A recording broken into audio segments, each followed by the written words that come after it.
Gracias por invitarme a exponer un tema que a mí me apasiona y me interesa mucho. Realmente la cantidad de pacientes que se valoran con intoxicación por metales pesados es muy extensa, solo que muchas veces no se sospecha.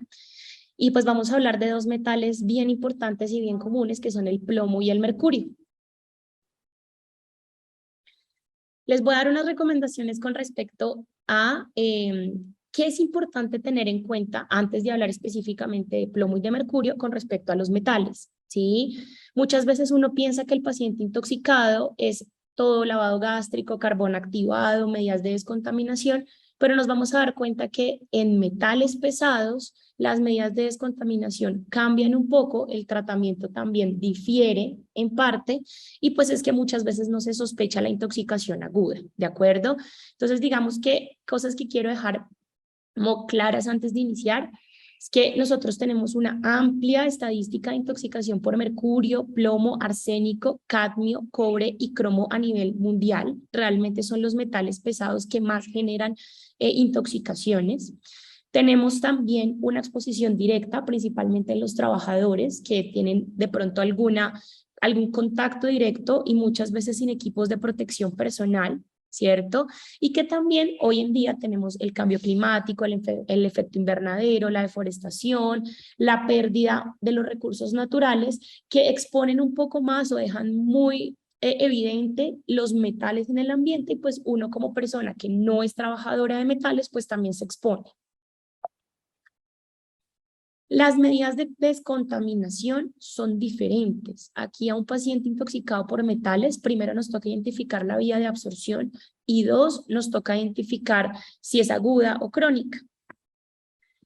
Y tercero, todos los metales tienen un antídoto. El antídoto se llaman quelantes. Entonces yo primero les voy a hablar de las medidas de descontaminación, les voy a mostrar qué es un quelante y ya después ampliamente hablamos de mercurio y plomo para que cuando lleguemos al tratamiento, pues ya ustedes sepan un poco qué medidas de descontaminación le podemos hacer y qué quelante le podríamos administrar al paciente. Entonces, con respecto a las medidas de descontaminación de metales en general, no se hace un lavado gástrico, no se administra carbón activado y es porque sencillamente la solución que utilizamos no va a retirar el metal y el carbón activado tampoco lo va a absorber. Cuando tenemos una exposición por vía inhalatoria de algún metal, que inclusive son la mayoría, nos toca retirar de la exposición. Es la única medida de descontaminación que tenemos. Cuando un paciente ingiere algún metal, lo que debemos hacer es irrigación intestinal. ¿Sí? La irrigación intestinal es el paso de polietilenglicol por sonda orogástrica o sonda nasogástrica para generar un barrido intestinal y pues que el paciente tenga una eliminación por materia fecal de realmente en este caso los metales. Cuando tenemos una exposición dérmica a los metales, digamos que es importante entender que algunos metales se comportan como corrosivos, como irritantes y corrosivos, irritantes que a dosis altas son corrosivas, y pues ahí nos toca irrigar con abundante agua. Y cuando tenemos una presentación inyectable, porque créanme que hemos tenido pacientes que se inyectan metales, pues toca correr porque básicamente no hay ninguna medida de descontaminación que podamos hacer, toca rápidamente y priorizar la utilización de los quelantes. ¿Cuál es el problema de una irrigación intestinal? Una irrigación intestinal, pues ya les dije, es pasar polietilenglicol, pero pues tiene varios efectos secundarios, ¿no? Como náuseas, vómito, dolor abdominal, y para poderlo hacer, el paciente tiene que tener una vía aérea permeable, una buena ventilación, una adecuada circulación y no puede tener un compromiso neurológico. Tiene varias contraindicaciones, entre esas que el paciente tenga una obstrucción intestinal, que tenga ilio, que tenga un antecedente o un riesgo muy alto de hacer una perforación intestinal, que tenga sangrado intestinal. Adicional a eso, inestabilidad hemodinámica o vómito incontrolable. ¿Listo? No tenemos una evidencia de que la terapia extracorpórea, como la diálisis, la hemodiálisis, la hemoperfusión, pues nos sirvan en el caso de una eliminación o una medida de descontaminación para aumentar la eliminación del metal. Únicamente se utilizaría si el paciente está en falla renal o con criterios de diálisis. Por otro lado, ¿qué son los quelantes? Entonces, los quelantes son sustancias que forman complejos con iones de metales pesados y cuando forman estos complejos los llamamos quelatos. Esos quelatos son hidrosolubles, es decir, que se van a eliminar rápidamente por orina. ¿De qué depende el quelante? No existe solo un quelante, realmente existen muchos. ¿De qué depende el quelante que yo voy a administrar? ¿De qué depende la dosis que yo voy a administrar del quelante? Uno, del tipo de metal al cual se haya expuesto el paciente, y dos, de los síntomas que tenga con los niveles. Nos toca hacer una comparación de la clínica, la exposición y los niveles de metales en sangre o en orina. Tiene varios riesgos, razón por la cual muchas veces nosotros preferimos hospitalizar los pacientes que están con quelantes, por lo menos los primeros días de manejo, porque el paciente puede presentar rash, puede aumentar las enzimas hepáticas, puede hacer eosinofilia, neutropenia, arritmias cardíacas, muchos de ellos inclusive hasta hacen fiebre. ¿Qué otro riesgo hay? Y es que se van a dar cuenta que sobre todo en plomo y en mercurio, a ellos les encanta depositarse, a ellos les encanta estar viviendo en ciertas partes del cuerpo. Entonces, cuando nosotros utilizamos quelantes, lo que estamos buscando es sacar de los depósitos de donde están los metales y llevarlos a la sangre. ¿Eso qué quiere decir? Pues que está el metal disponible en circulación sistémica y pues obviamente el paciente puede presentar más síntomas de los cuales venía presentando porque estamos redistribuyendo el metal. Y lo último es que como la finalidad es formar un quelato y eliminarlo por orina, el paciente tiene que tener un riñón muy saludable, ¿sí? No puede tener falla renal, pues porque por ahí se va a eliminar el metal. ¿Por qué le dicen quelato o por qué le dicen quelante? Básicamente por la forma que ustedes ven aquí, esto es el quelante. Lo que ustedes ven en rojo es el metal, ¿cierto? Y parecen unas pinzas, realmente la molécula parece una pinza, tanto así que el nombre sale del quelícero de los alacranes. ¿Listo? Entonces así lo llaman básicamente porque así se parecía como la tenaza o el quelícero del alacrán. Entonces, entendiendo un poco las medidas de descontaminación, que no son las mismas, y que los antídotos aquí se llaman quelantes, pues empecemos ahora sí a hablar de mercurio y plomo, que son los metales pesados más comunes que tenemos en exposición o en intoxicación.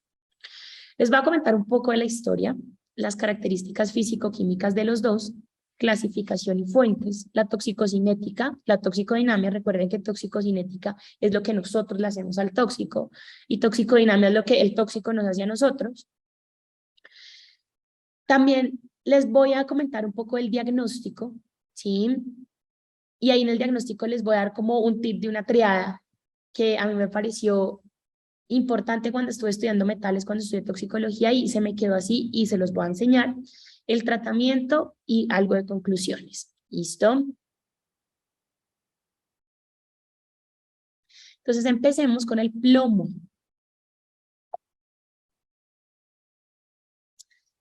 Con el plomo vamos a hablar de un término que se llama saturnismo, pero uno a veces piensa que el saturnismo es lo anormal, pero fíjense que anteriormente saturnismo era algo normal. Saturnismo realmente existe, el dios Saturno, donde básicamente era el dios de la agricultura y la cosecha, ¿sí? Y anteriormente utilizaban ampliamente el plomo para muchas cosas que no eran malas, ¿sí? Sobre todo para la tubería de plomo. Se dice que por mucho tiempo las tuberías que utilizaban, sobre todo antiguamente, eran a base de plomo. Posteriormente, utilizaban o calentaban el vino en unos vasos de plomo, ¿cierto?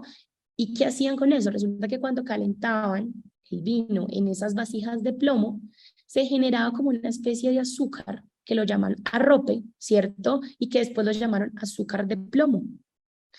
Más adelante, este arrope, ¿cierto? Lo utilizaban en las fiestas que las llamaban las saturnales o los bacanales, ¿sí? ¿Y por qué? Porque resulta que el vino era una bebida de fertilidad y pues también cuando estaban muy cansados, entonces decían tomemos vino, pero lo hacían en estos vasos de estas vasijas de plomo. Entonces pues por mucho tiempo el plomo fue parte de la cultura, fue parte de también la tubería, o sea, la parte de agua, ¿cierto?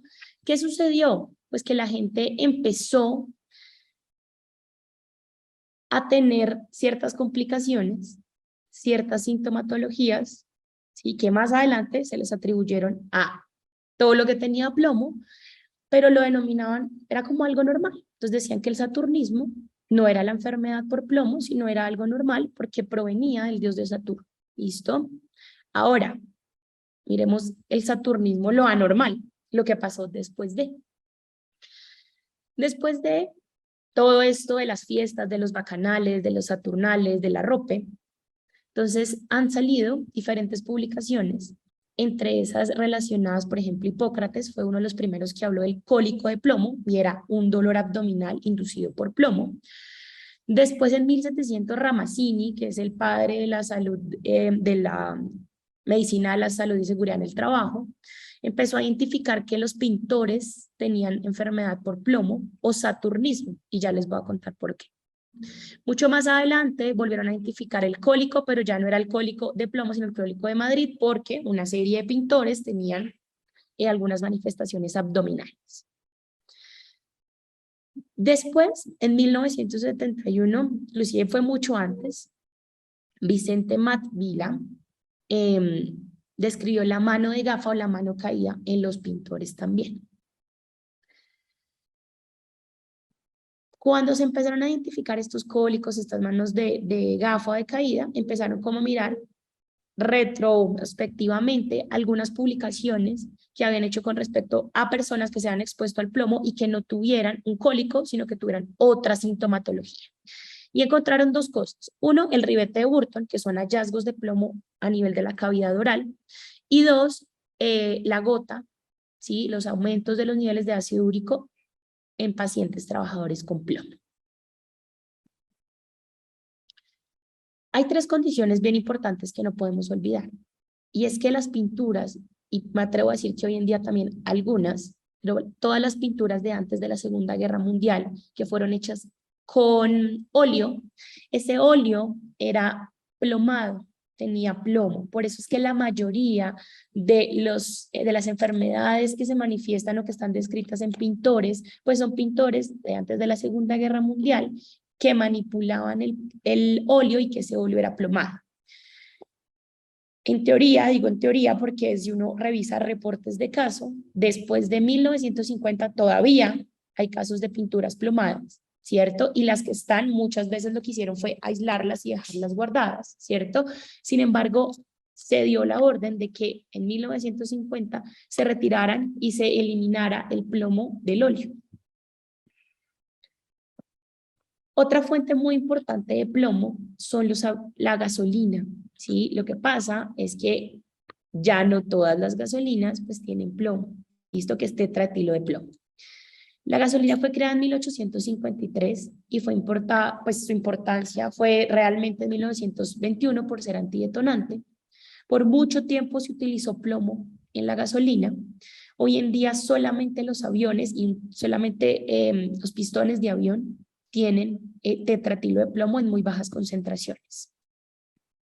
Y por último, otra fuente bien importante de plomo es la imprenta, sobre todo la imprenta de 1885, donde cada letra era una base o un negativo con plomo, ¿sí? También, por ejemplo, aquí en Colombia, más o menos en 1994, retiraron todas las imprentas que tenían este tipo de metal. ¿Listo? ¿Qué características tiene el plomo? Se funde con facilidad, se oxida muy fácilmente con el aire y lo podemos dividir en orgánico e inorgánico. Entonces, ¿qué fuentes encontramos en orgánico e inorgánico? En inorgánico, ustedes ven, ahí tenemos sulfuro, monóxido, dióxido, tróxido, cromato, arseniato y carbonato de plomo. El sulfato de plomo también lo llamamos galena. Ahí ustedes pueden ver la amplia distribución de los metales, desde revestimiento de cables, industria de cerámica, detectores de radiación infrarroja, pinturas, baterías, radiadores, colorantes, insecticidas. Básicamente, una de las fuentes que más preocupa hoy en día son las baterías para autos y los radiadores, porque desafortunadamente en algunos países existe la quema ilegal de estas baterías. Entonces, al quemar la batería, se empieza a derretir el plomo y eso emana vapores y nosotros nos intoxicamos es por los vapores de plomo, ¿sí? Tenemos también Plomo orgánico, ahí está el tetratilo de plomo, que es el que está en el aditivo de la gasolina, y el acetato de plomo, donde está en tintes para cabellos, desecantes de pinturas. Aquí en algún momento salió un champú que era para pintar las canas, y pues se dieron cuenta que era niveles muy altos de plomo. También se pueden utilizar para fabricación de municiones, tuberías, soldaduras, fuegos pirotécnicos, municiones, entre otros. Entonces, miremos un poco algo de la toxicocinética. Recuerden lo que nosotros le hacemos al tóxico. Entonces, en la absorción, nosotros podemos tener una vía inhalatoria del plomo, usualmente son vapores de plomo, que es el 90% del plomo que al cual nosotros nos exponemos, ingresa mediante vía inhalatoria. Se puede ingerir, sí, y la absorción en adultos es muy baja, casi un 10%, pero en los niños sí es alta, casi hasta un 50%. Por vía dérmica se puede absorber, sí, es muy, muy bajo el porcentaje, pero sí. Cuando es por vía oral, ¿en qué casos se incrementa la absorción? Cuando hay una dieta baja en hierro, en calcio, en fósforo y en zinc. ¿Listo? Los fosfatos disminuyen la solubilidad, o pues el hecho de que tengan fosfatos disminuye la solubilidad y eso hace que el metal se deposite y le gusta depositarse y vivir muchos años en el cuerpo. También es un metal que atraviesa la placenta, la barrera fetoplacentaria, y puede causar efectos en la organogénesis, inclusive desde la semana 12 de gestación. Con respecto a la distribución, al plomo, él tiene particularmente 3 sitios donde les gusta vivir. 1, que es el glóbulo rojo. 2, el riñón y el hígado. Y 3, los huesos largos. Le gusta vivir en el glóbulo rojo más o menos 35 días. En el riñón y el hígado 40 días, pero el sitio que más le gusta depositarse en el cuerpo son los huesos largos, casi de 20 a 30 años. ¿Listo? Con respecto a su metabolismo, es hepático y los metabolitos que genera son neurotóxicos y la eliminación es muy variable, principalmente renal, por heces en un 15% y en faneras, que es piel, sudor, etcétera, un 5%. Con respecto a la toxicodinamia, es decir, lo que ya el tóxico nos hace a nosotros, tenemos toxicidad hematológica, neurológica, renal, metabólica y otros efectos que también nos pueden afectar francamente en ciertos procesos que desencadenamos o desarrollamos todos los días. A nivel hematológico, digamos que aquí ocurre algo muy particular y es que al plomo no solamente le gusta vivir en el glóbulo rojo por ciertos días, sino le gusta afectarlo también. ¿Qué hace el plomo en la sangre? Tiene una alta afinidad por la transferrina, por ende puede generar anemia. También tiene alta afinidad por la mucina y por la hemoglobina. Altera la síntesis del grupo M. Recuerden que el grupo M es indispensable para la producción de hemoglobina, ¿sí? Y si ustedes pueden identificar, el plomo bloquea 1, 2, 3 y 4 enzimas, o sea, bloquea prácticamente todo el proceso para fabricar los grupos M, es decir, que es la razón del por qué, además de tener una alta afinidad por la anemia, no va a dejar que se produzca el grupo M. Entonces, pues, no va a haber materia o sustrato para el glóbulo rojo. Miren que inhibe la alacintasa, inhibe la ala-deshidrogenasa, inhibe la coprogenasa, inhibe la ferroquetalasa. Puede inhibir las 4, pero puede inhibir solo una. A la final, inhibiendo solo una, pues también igual no voy a producir grupo M. ¿Listo? Entonces, por 2 maneras va a generar anemia y en parte también puede generar hipoxia. Por otro lado, acumula fragmentos de RNA en el glóbulo rojo, generando hemólisis, otra causa para anemia, y punteado basófilo, que son masas en el citoplasma, que inclusive eso es un hallazgo que podemos identificar en un extendido de sangre periférico. A nivel neurológico, es importante que identifiquemos que tanto el plomo como el mercurio, que es la razón del por qué estamos hablando de ellos hoy, atraviesan barrera hematoencefálica. Realmente, a pesar de que el plomo le encanta vivir en el hueso, en el glóbulo rojo y en el riñón y en el hígado, él ingresa también a barrera hematoencefálica y genera unos daños muy grandes y muchas veces irreversibles. Altera los receptores N-metildeaspartato, que son los receptores de excitadores, e inhibe el GABA. El GABA es el neurotransmisor inhibitorio por excelencia. Reemplaza el calcio, o sea, se hace pasar por el calcio y funciona como segundo mensajero. ¿Listo? Y pues se une a todo lo que tiene que ver con el flujo cerebral, ¿sí? Entonces, pues, o a la función cerebral. Altera la permeabilidad vascular generando edema cerebral y eso es agudo, principalmente ese es uno de los que más genera agudo, lo que pasa es que no se sospecha. Genera destrucción de las células de Schwann, desencadenando desmielinización y degeneración axonal de nervios motores. Y esto es uno de los hallazgos más crónicos que vemos en los pacientes y claramente irreversibles. Y en el feto se puede alterar la sinapsis, la migración celular y el crecimiento de las células gliales. En el riñón hace inclusión renal, o sea, él directamente va y se queda ahí en el riñón y hace daño directo, generando disfunción tubular. Adicional a eso, atrofia tubular progresiva y fibrosis intersticial y disminución en la excreción del ácido úrico generando gota. A nivel metabólico, genera una disminución de la respuesta de la hormona tiroidea, hay una disminución de la hormona de crecimiento en los niños y hay una interferencia en el metabolismo de la vitamina D. Entonces, fíjense que ya podemos ir sacando ciertas conclusiones clínicas donde uno dice, creo que me toca sospechar de alguna manera una exposición a plomo y pues poderle solicitar todos los paraclínicos o todo el apoyo a este paciente, pues para ver si tiene hallazgos reversibles o irreversibles, porque desafortunadamente la mayoría de los hallazgos de toxicidad que yo les estoy contando, en su mayoría son irreversibles. ¿Qué otros hallazgos pueden hacer el plomo? ¿O qué otra toxicidad puede hacer el plomo? Pueden alterar los transportadores de membrana, pueden aumentar la conductancia del calcio y recuerden que nosotros necesitamos calcio para muchas cosas, entre esos la liberación de neurotransmisores, de vesículas de neurotransmisores. Hay unión a grupos sulfidrilo y carboxilo y también puede generar espasmo del músculo liso de la pared intestinal, o sea, espasmo y alteración del plexo solar. Y esto explicaría el cólico por plomo.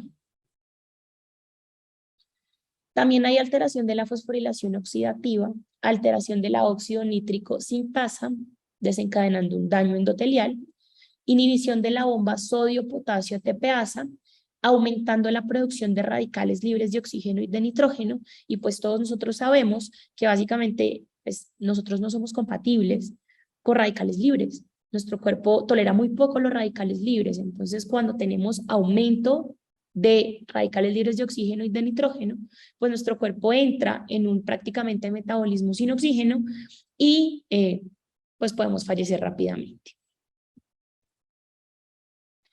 El diagnóstico.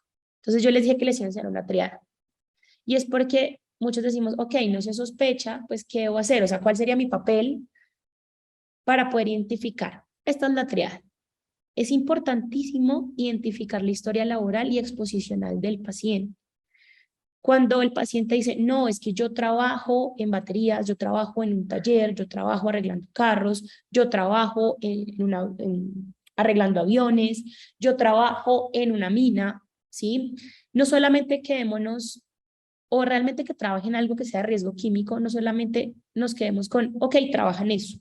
Preguntémosle un poco qué hace, porque no es lo mismo una persona que trabaja en una mina, pero trabaja en una oficina, ¿de acuerdo? A una persona que trabaja dentro de la mina o hace trabajo de campo, ¿sí? Es importante identificar en el área donde estamos qué minas tenemos cerca, tenemos refinerías, tenemos petroleras, qué tenemos cerca, a qué pacientes puedo identificar yo. Piense que cuando yo estaba estudiando toxicología, a nosotros nos contactó una profesora de un barrio popular aquí en Colombia, Bogotá, y ella tenía una escuelita en este barrio y se dio cuenta que los niños no estaban aprendiendo adecuadamente. Y también identificó que alrededor de su escuela salía humo por ciertas zonas cercanas. Resulta que ese humo que salía era quema ilegal de baterías de carro. Fuimos a examinar a los niños, les tomamos niveles de metales y realmente la mayoría tenían niveles de plomo elevados. ¿De acuerdo? Entonces, no es solamente indagar la exposición laboral, sino toda la exposición ambiental que tenemos, o sea, a qué estamos nosotros exponiéndonos y pues también alrededor de nosotros, a qué nos podemos exponer, ¿de acuerdo? Entonces, indagar un poco la historia laboral, la historia exposicional, los trabajadores utilizaban equipos de protección personal adecuados, sí o no, si no, preguntemos o solicitemos la valoración por medicina laboral para que realicen un análisis de puesto de trabajo, porque con eso también créanme que nos evitamos muchas secuelas irreversibles que no quisiéramos. También identificar el cuadro clínico y pues ya toda la parte paraclínica. Entonces vamos a ir viendo diagnóstico clínico y paraclínico. ¿Listo? En el diagnóstico clínico del plomo, ¿qué sucede? Que puede ser muy inespecífica y el diagnóstico muchas veces tardío. La toxicidad aguda es muy poco frecuente. Créanme que muchas veces los pacientes son asintomáticos y ahí es donde debemos actuar nosotros y por lo menos indagar la actividad económica del paciente. Cuando el paciente hace síntomas y es una intoxicación, una toxicidad aguda, quiere decir que el paciente se expuso a grandes cantidades en espacio confinado, claramente sin equipos de protección personal. La toxicidad crónica, también llamada saturnismo, tiene un compromiso sistémico mayor. Yo les voy a compartir una tabla que hice cuando estudié toxicología y me ha servido hasta el día de hoy y se las voy a compartir para que ustedes también las tengan. Y es qué hallazgos yo puedo sospechar sean agudos y qué hallazgos puedo sospechar sean crónicos. Y es esta que está acá. Básicamente, podemos tener hallazgos en diferentes partes del cuerpo, agudos y crónicos. Si ustedes ven agudos, uno pues realmente piensa que es muy inespecífico, ¿no? Pensaría yo que si tiene una cefalea, lo primero que yo voy a pensar no es una intoxicación por plomo, ¿de acuerdo? Pero pues nos toca indagar la parte ocupacional, la parte laboral, la parte ambiental. Si el paciente de entrada se expuso a una gran cantidad de plomo y hace síntoma, y esos síntomas es una encefalopatía, es de muy mal pronóstico porque quiere decir que el plomo ingresó rápidamente a cerebro e hizo todos los cambios, todos los daños que les nombré que suceden en cerebro. El paciente puede hacer delirio, ataxia, convulsiones, estupor y coma. Claramente, estos son con grandes cantidades en un corto periodo de tiempo. A nivel nervioso periférico no se manifiesta nada. A nivel gastrointestinal es supremamente inespecífico, pero miren que sí hay evidencia de cólico saturnino o dolor tipo cólico. A nivel hematopoyético tenemos la anemia. A nivel renal podemos tener síndrome Fanconi, ¿no? Que es muy común en los niños, en ellos se manifiesta mucho el síndrome de Fanconi. Podemos tener a nivel cardiovascular, nada, realmente es muy inespecífico. A nivel reproductivo, abortos, y en otros un paciente que esté cansado, que le duela todo, que le duelan los músculos, mialgias, artralgias, etc. La toxicidad crónica, créanme que sí es muy evidente, es lo que nosotros vemos en la consulta externa, que pues estos pacientes llegan es prácticamente a la consulta externa. Y me atrevo a decir que muchas de ellas son irreversibles, sobre todo las neurológicas, sí o sí. Entonces tenemos alteración en el sistema nervioso central, todas las alteraciones en funciones mentales superiores, son pacientes irritables con ataxia, temblor, convulsiones, depresión, tienen polineuropatías periféricas mixtas, principalmente de predominio motor, ¿cierto? También pueden cursar con encefalopatía, pérdida de la fuerza. El paciente puede tener anorexia, náuseas, dolor abdominal, pérdida de peso, palidez, continuar con la anemia, insuficiencia renal crónica, hipertensión, infertilidad, y ya puede haber depósitos de sulfuro de plomo en la base de los dientes y las encías, que lo llamamos ribete de Burton, disminución del líbido, astenia, dinamia, gota, falla hepática, entre otros. Aquí ustedes pueden identificar, por ejemplo, cuando yo les decía la polineuropatía mixta de predominio motora, o lo que llamaban anteriormente en el saturnismo lo anormal, en la mano del pintor, básicamente es por la polineuropatía que generan, ¿listo? Y aquí ustedes pueden ver el ribete de Burton, que básicamente es el depósito de sulfuro de plomo en las encías. En los niños, ¿qué podemos encontrar? Ellos pueden debutar con encefalopatía aguda casi en un 30%. Depende de los niveles, ya ahorita les voy a hablar un poco de los niveles, sin embargo, si ustedes identifican, miren que los niveles de plomo van identificando mayor complejidad o mayor complicación de los hallazgos en los niños. Entonces, unos niveles menores de 50 microgramos de cilitro, podemos tener que hay una alteración sutil, cognitiva, de la conducta y en el comportamiento, y de ahí A niveles más altos, pues el paciente puede estar desde pérdida del interés, retardo del desarrollo, dolor abdominal, hasta llegar a encefalopatía, coma, convulsiones, etc. El diagnóstico paraclínico.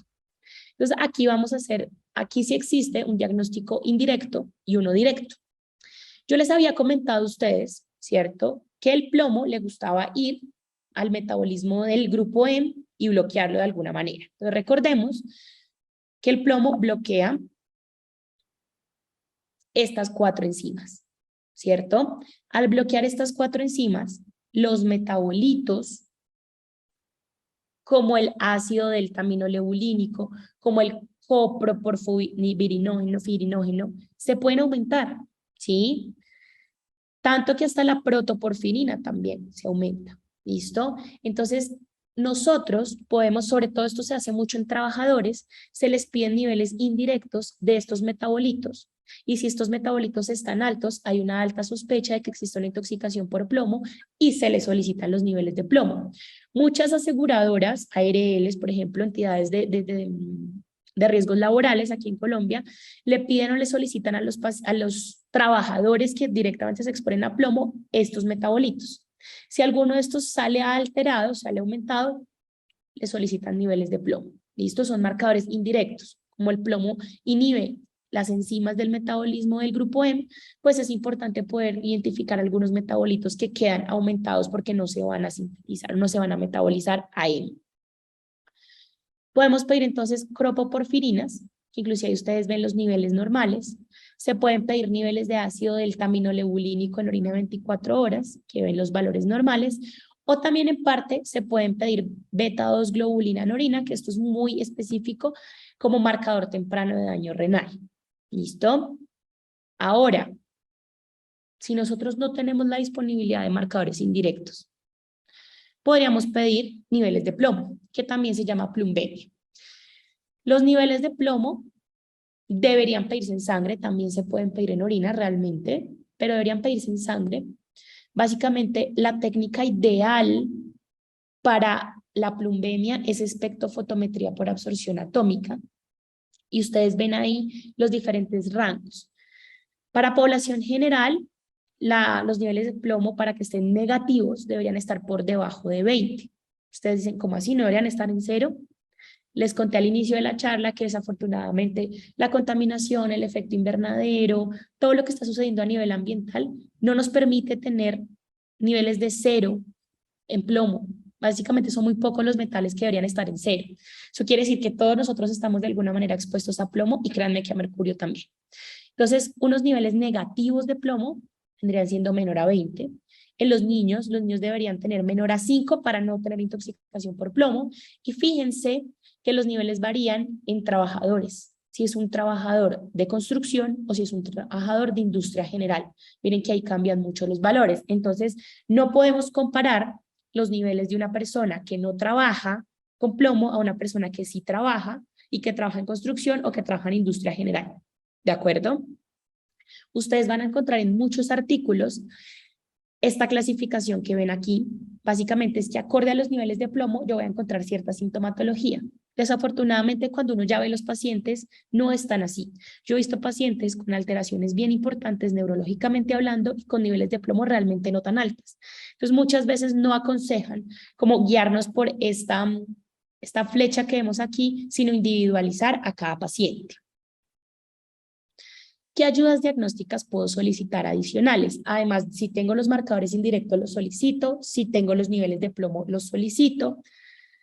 Yo puedo pedir un hemograma para identificar si hay anemia o no, un extendido de sangre periférica para lograr identificar el punteado basófilo que ahí lo ven, función renal, función hepática, uroanálisis para ver si hay síndrome de Fanconi o ya injuria renal o proteinuria, electrolitos, ácido úrico y el espermograma, pues porque hay un riesgo muy alto de infertilidad en los pacientes que se exponen. ¿Puedo solicitar radiografía de huesos largos? Claro que sí. Les dije que al plomo le encanta vivir en los huesos. Tengo inclusive particularmente ahorita un paciente que se expuso hace muchos años a plomo, niveles negativos de plomo, pero tiene depósitos de plomo en el hueso por radiografía, ¿sí? La idea es pedir radiografía de huesos largos. Se puede pedir radiografía de tórax en búsqueda de alguna patología pues, pulmonar, que ya se dieron cuenta no es tan común acá. Se debe pedir resonancia nuclear magnética cerebral simple y contrastada, teniendo en cuenta todos esos hallazgos que pueden existir. A nivel neurológico, electromiografía y velocidades de neuroconducción por la polineuropatía mixta que hacen y la valoración por neuropsicología si el paciente llega a tener alteraciones en resonancia magnética, porque recuerden que cuando uno ya tiene hallazgos en resonancia cerebral, no hay vuelta atrás, nos toca enviarlos a rehabilitación neuropsicológica. El tratamiento en intoxicación aguda sintomático, ¿sí? A nivel crónico, realmente es irreversible, nos toca hacer rehabilitación integral, un manejo interdisciplinario, ya ustedes saben con esta gráfica que, o este meme que no lavado gástrico, no carbón activado, sí irrigación intestinal, sí es agudo, y pensar en quelación. Ahora, ¿qué quelantes están disponibles o cuál es el quelante ideal para plomo? Básicamente, y es el que yo tengo aquí disponible en Colombia, que es Suximer, que es de MCA, que viene en tabletas de 100 miligramos. ¿De qué depende de la plumbemia? Si el paciente tiene o no daño neurológico. Y si yo no tengo Suximer, me toca utilizar otro quelante que se llama penicilamina, que sí es un derivado de la penicilina, solo que no tiene efecto antimicrobiano, y sería mi plan B. Puedo utilizar Val, ¿sí? Que es el mismo dimercaprol, con EDTA en pacientes que tienen ya encefalopatía, o sea, daño neurológico por plomo. En los niños ocurre algo muy particular, y es que si tienen niveles, yo les dije que unos niveles menores a 5 no es intoxicación, pero si tienen niveles entre 5 y 10 es intoxicación, pero no hay necesidad de quelar. Toca quitar al niño de la exposición, pensar en una exposición del niño y repetir los niveles de 1 a 3 meses. Si la exposición es mayor a 15, nos toca individualizar al niño, identificar si tiene una fuente exposicional, hacerle un control, identificar su buena nutrición, porque ya les dije que había como una deficiencia de hierro, hace que se absorba un poco mejor el plomo. Si los niveles ya están mucho más altos, miren que cambia, puedo utilizar Suximer más EDTA. Si el paciente tiene niveles de 70 y no tiene encefalopatía, utilizo Val con EDTA. Y si tiene encefalopatía, también Val con EDTA a diferentes dosis. El mensaje que les quiero dar es que el tratamiento de intoxicación por plomo en niños, cuando los niveles están muy cercanos a lo normal, yo no utilizo quelante, pero si decido utilizar quelante es por niveles muy altos y el quelante es doble, ¿de acuerdo? Ahorita les voy a compartir de dónde pueden tomar los datos de las dosis, porque las dosis varían ampliamente, ¿sí? Y pues es importante uno, si tiene un paciente y sospecharlo, pues ir a consultar y les voy a dar como la mejor fuente que yo tengo de las dosis de los quelantes. ¿Qué secuelas puede generar el plomo? Disminución del coeficiente intelectual, problemas de aprendizaje, polineuropatías, infertilidad, cambios comportamentales, encefalopatía, entre otros. Ahora el mercurio. El mercurio también tiene un recuento histórico importante. Resulta que Mercurio lo llamaron gracias al dios del Mercurio, porque era inquieto, mensajero, y básicamente lo llamaron así por la movilidad del metal, ¿sí? Se consideró el mercurio un metal en 1759 y resulta que, bueno, los egipcios utilizaban el mercurio para hacer amalgamas, los romanos para hacer cosméticos y los griegos para hacer pomadas. Y era uno de las mejores fuentes para hacer muchas cosas ampliamente. ¿Qué empezó a suceder? Pues ciertas enfermedades, ¿no? Entre esas, una de las primeras, así como que las que marcó en la historia, es la quema o se incendia una fábrica de sombreros, que la llamaron Haters Shakes. Y cuando se quema esa fábrica de sombreros, empiezan a tener sintomatología sugestiva, más adelante se dan cuenta, de intoxicación por mercurio, ¿sí? Y se le atribuía a uno de los componentes del sombrero.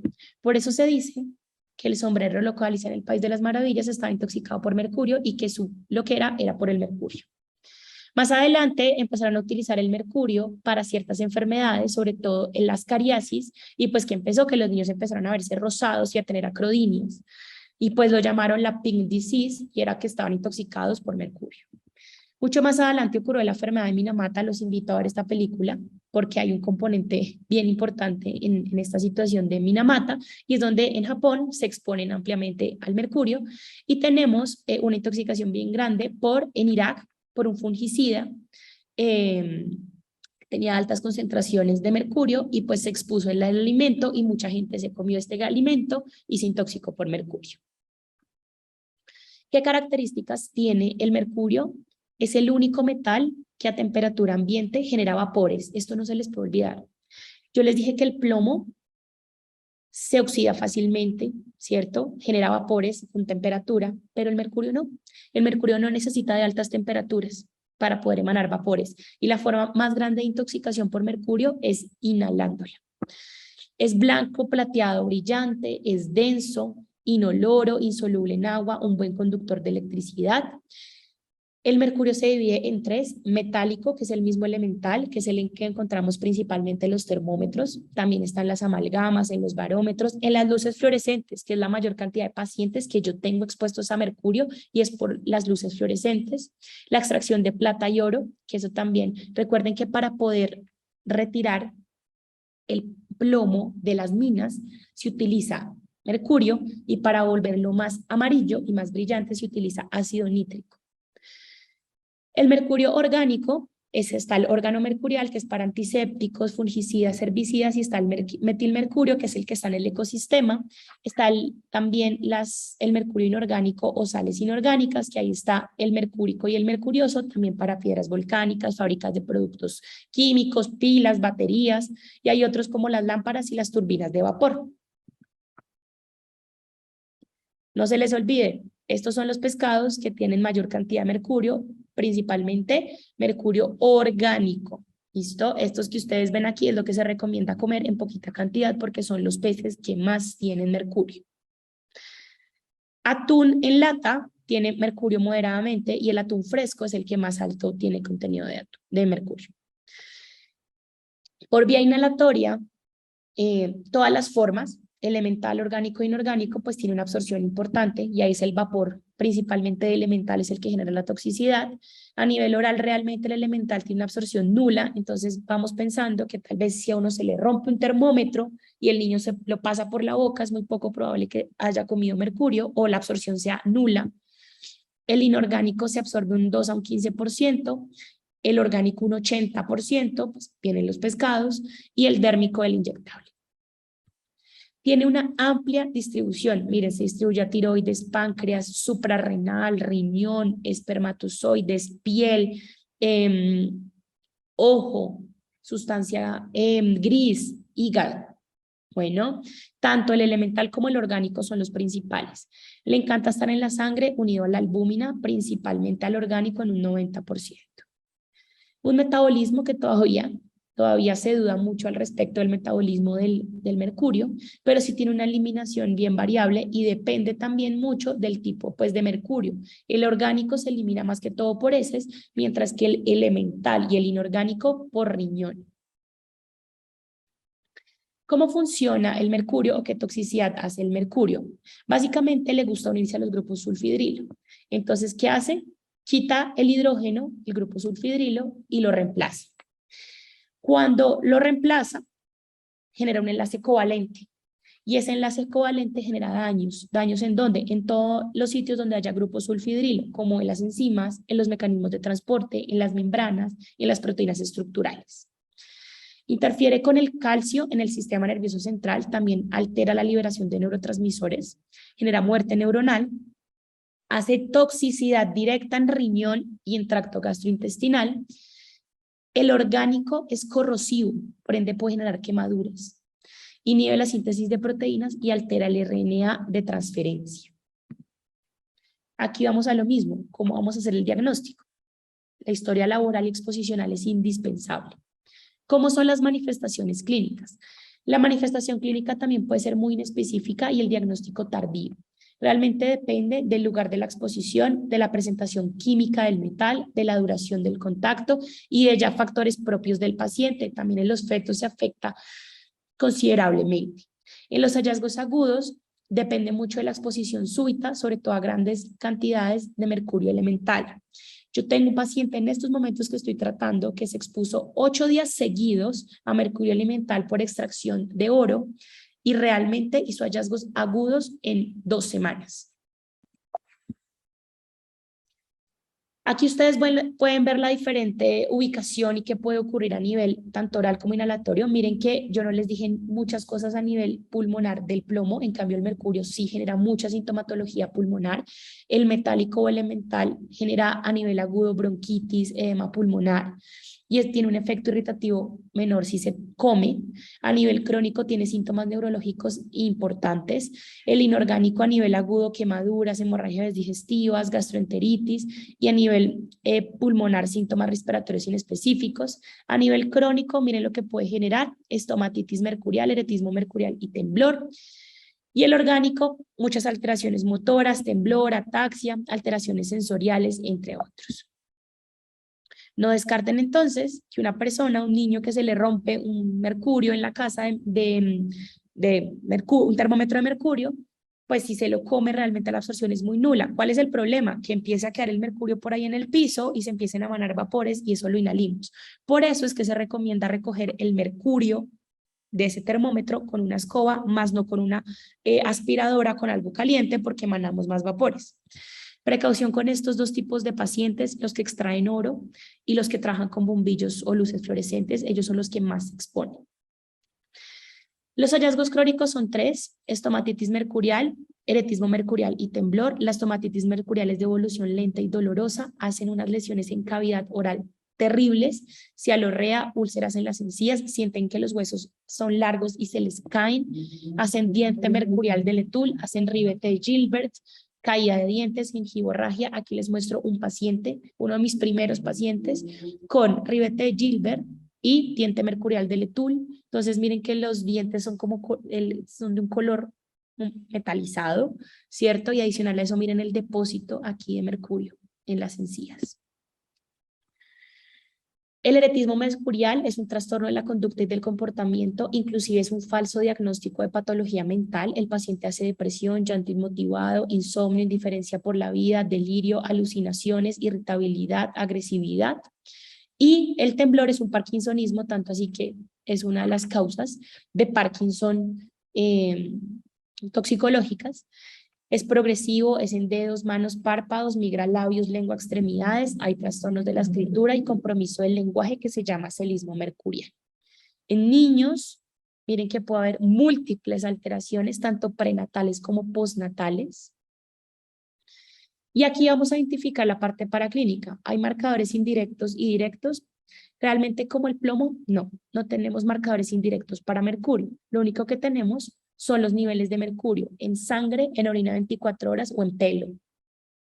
La espectrofotometría por absorción atómica es la mejor técnica para poderlos identificar. Ahí ustedes ven los diferentes rangos. Básicamente, si un paciente se expuso a mercurio orgánico, no valdría la pena pedirle el de orina 24 horas, nos tocaría pedirle el de sangre por su absorción y lo que les acabo de explicar. El de pelo se aconseja para exposición crónica y se dice que es proporcional los hallazgos en sangre que en pelo, y la vida media, como ya ustedes se dieron cuenta, puede variar acorde a los diferentes años. ¿Qué otras ayudas diagnósticas? Pues depende mucho de las complicaciones. No descarten un poco la endoscopia cuando estamos ante un inorgánico que es corrosivo, la valoración neuropsicológica, la electromiografía, la resonancia. Aquí sí podemos pedir gases arteriales para descartar un poco el riesgo de neumonitis, secuelas, eretismo mercurial, la estomatitis, el parkinsonismo, las quemaduras. Y el tratamiento es muy similar: no lavado gástrico, no carbono activado, la irrigación intestinal en agudo, manejo sintomático. Si es vapor, pues vigilar la neumonitis y el edema pulmonar. Si es oral e inorgánico, vigilar el choque hipovolémico por quemaduras. Y si es crónico, irreversible, la rehabilitación integral y el manejo interdisciplinario. ¿Cuál es el quelante ideal para mercurio? Realmente es el dimercaprol oval. Para el inorgánico, para mercurio inorgánico metálico, también se recomienda el Succimer. Cuando se sospecha intoxicación por orgánico, tocar combinación de Succimer con N-acetilcisteína, que en este caso vendría siendo un antioxidante. La N-acetilcisteína nos puede ayudar. Y la penicilamina cuando vemos que después de la terapia anterior no hay mejoría. ¿Qué otros tratamientos? Realmente lo más importante de retirar de la exposición, usualmente nosotros los recomendamos manejo antioxidante con N-acetilcisteína y una fuente rica en selenio, porque el selenio actúa como un quelante natural. En conclusión, el diagnóstico es tardío, usualmente no se sospecha. Debemos indagar sí o sí los antecedentes ocupacionales completos. El manejo debe ser interdisciplinario, siempre requieren seguimiento por toxicología clínica y aquí les comparto donde pueden obtener muchas cosas, entre esos para mí el mejor capítulo que tiene la Guía de Emergencias Toxicológicas de Colombia es la Guía de Antídotos y ahí les especifican dosis por metal, días de tratamiento, pues para no extenderlos mucho en esta ponencia, lo encuentran de libre acceso en internet. Los dejo con mis dos hospitales, Hospital San José, Hospital Clínica de Marley, en 1904 fue abierta Clínica de Marley, en 1904 se puso el primer ladrillo del Hospital San José y abajo ven la foto de lo que es hoy en día, sitios donde hay servicios de toxicología clínica disponibles. Aquí tienen mi correo por si tienen alguna duda o alguna pregunta y muchas gracias. Doctora, muchísimas gracias por la ponencia, por el conocimiento que nos acaba de compartir. Veo que ha sido de mucha ayuda para cada uno de nosotros, ¿no? Para ver cuál es la influencia de los metales pesados y todos esos puntos. Invito a los participantes para que nos puedan consultar o si hubiesen alguna duda, levantar la mano acá en el Zoom o en todo caso escribirlas por el chat para yo poder leerlas. ¿Sí? Acá tenemos una consulta, doctora, que de parte de Julie Mendoza, que dice, ¿qué niveles de plomo causarían daño fetal o aborto y qué malformaciones o manifestaciones presentaría el bebé? Por plomo, perfecto. Mira, realmente hay mucha literatura relacionada con que con niveles en límite superior de plomo ya pueden haber hallazgos de malformaciones congénitas, ¿sí? ¿Por qué? Porque el plomo atraviesa muy rápido la barrera fetoplacentaria, sobre todo después de la semana 12, ¿sí? Ahora, ¿qué daños puede tener el bebé? Lo primero con lo que ellos pueden identificar son malformaciones congénitas. Sin embargo, también hay hallazgos de alteraciones en el aprendizaje, alteraciones cognitivas y también se ve mucho toda la parte en el desarrollo, una alteración en el desarrollo psicomotor. Entonces, digamos que no hay unos niveles exactos. Inclusive los reportes de caso dicen que con niveles muy bajos de mercurio, de plomo, tú puedes llegar a tener, pues el feto como tal puede llegar a tener alteraciones. Claro está, entre mayor exposición, o sea, mayor nivel, pues mayor riesgo de todo lo que te estoy hablando, ¿no? También depende mucho de la mamá cómo se está exponiendo, ¿sí? Si la mamá trabaja con plomo o si la mamá, por ejemplo, vive al lado de una quema, de una batería, de quema baterías, o sea, depende de muchas cosas, ¿de acuerdo? Pero con niveles inclusive en límite superior ya puede haber hallazgos de, inclusive hasta de aborto. Bueno. Sí, doctora, tenemos también otra consulta por parte de Yomaira Soto que dice, ¿cuál sería la dosis del NAC o del NSA en el TX de intoxicación por mercurio? Mira, las dosis que recomiendan inclusive son exactamente las mismas dosis de intoxicación por acetaminofén, ¿sí? Inclusive puede ser hasta el nuevo algoritmo que hay de intoxicación por acetaminofén como el vía oral, ¿sí? O si digamos que ustedes tienen el algoritmo anterior, está perfecto. Se puede niveles de 150 miligramos por kilo diluidos en dextrosa para pasar en 1 hora. Después se pasa a 50 miligramos por kilo para pasar en 4 horas y después 100 miligramos por kilo para pasar en 18 horas. ¿Listo? 6 horas. Ahora, depende. En la guía de emergencias toxicológicas tú encuentras los dos algoritmos de vía oral intravenoso en acetilcisteína, pero es tal cual la misma dosis de intoxicación por acetaminofén. ¿Listo? Sí, doctora, muchas gracias por la respuesta. También tenemos por parte de Ramos, que dice, para la detección de metales pesados, ¿en qué exámenes se solicitaría? Bueno, en este caso depende. Si tú vas a utilizar plomo, el ideal es plomo en sangre, es el ideal. Ya cuando el paciente nos llega a toxicología, nosotros indagamos ciertas situaciones, por ejemplo, si está expuesto, si no está expuesto, y nosotros ahí lo que diríamos, ok, pidamos niveles en orina. Pero digamos que el mejor de todos es en sangre. Lo importante es que sea por espectrometría por absorción atómica, es lo más importante. Ahora, el de mercurio, depende. Si es un mercurio orgánico, lo puedes pedir en sangre, sí o sí. Si es un mercurio inorgánico, tú puedes pedirlo también en sangre, sobre todo si el paciente está expuesto, pero si el paciente tiene síntomas y no está expuesto, tú puedes pedir mercurio en orina 24 horas o en pelo, ¿sí? Si tú sospechas otros metales, la mayoría de todos los otros metales se piden en sangre. Aluminio, cobre, arsénico, talio, la mayoría se piden en sangre. Lo importante es que son por espectrofotometría por absorción atómica, esa es la técnica ideal. Sí, doctora, muchas gracias. También tenemos otra consulta por parte de Susan Mesa que dice, en caso de intoxicaciones por plomo y mercurio y no se tienen los definitivos estando en establecimientos de primer nivel de atención, ¿qué manejo inicial debemos de tener o se debería de Qué tener? buena pregunta, Susan. Excelente pregunta. Primero, retirar al paciente de la exposición, es lo primero, ¿sí? Y hacer, digamos que hacer todo lo que les acabo de decir de la parte de la toxicología, identificar los riesgos, solicitar los paraclínicos e identificar si hay algún daño, ¿no? Recordemos que la mayoría de los hallazgos uno los ve crónicamente, ¿no? Retirando la exposición, ya le estás quitando al paciente una alta posibilidad de que se complique. Dos, si es una exposición aguda y es oral, puedes hacer irrigación intestinal. Si el paciente tiene buena vía aérea, no está, mejor dicho, con compromiso neurológico. Ahora, tienes que identificar, por ejemplo, si es plomo, pues toda la parte de la falla renal, la parte del punto basófilo, la parte de la anemia. Si es mercurio, mira más bien si hay hallazgos de quemaduras o si hay hallazgos neurológicos o si hay hallazgos pulmonares como neumonitis química.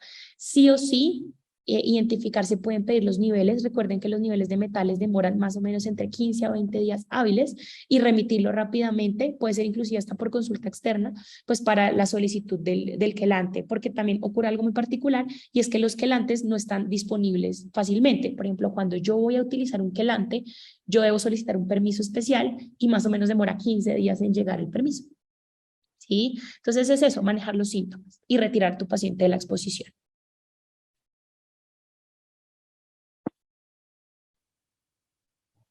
Sí, doctora, muchas gracias. También tenemos una consulta por parte de Miguel Gallardo que dice, en pacientes con problema renal, ¿cuál es el tratamiento más adecuado por intoxicación por plomo? Bueno, toca identificar la falla renal, la injuria renal. Muchas veces cuando hay una injuria renal aguda, toca dializarla.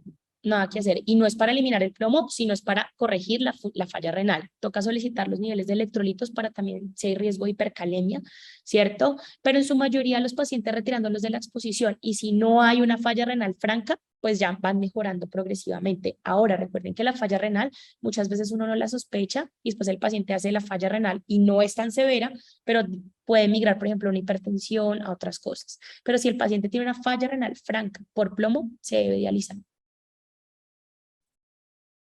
Sí, doctora, muchísimas gracias por la ponencia, por la maravillosa ponencia y también por resolver algunas dudas que tenían nuestros participantes.